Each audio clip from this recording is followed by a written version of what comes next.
Hey everybody, Roger Levin here with your Practice Production Pearl of the Week. I want to talk to you about cash flow.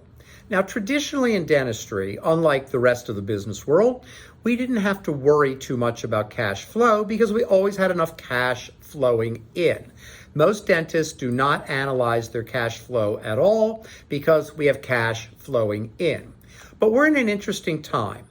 Inflation increased overhead, production's fairly flat. At the time I'm making this particular Pearl of the Week, incomes are down about 7%, might be a little better or worse by the time you see this. So what this all means is that cash flow could be a little bit tighter.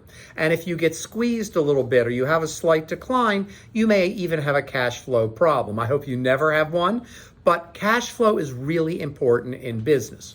Now, how do we improve cash flow?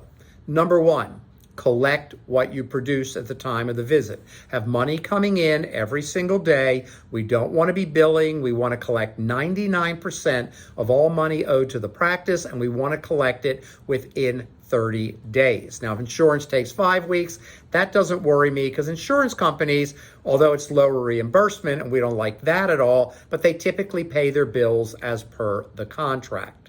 Number two, get more new patients. New patients are 2 to 3 times higher production in the first 12 months versus current patients. More new patients, higher cash flow. The average production per patient doubles or triples for 12 months on your new patients.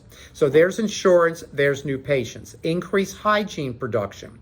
Hygienists can grow production by 20% easily if they do more sealants, catch up fluoride, catch up x-rays, offer information, motivation, and education about elective services like cosmetics, implants, even sleep, which maybe we don't think of as professionals as elective. It's elective to the patient.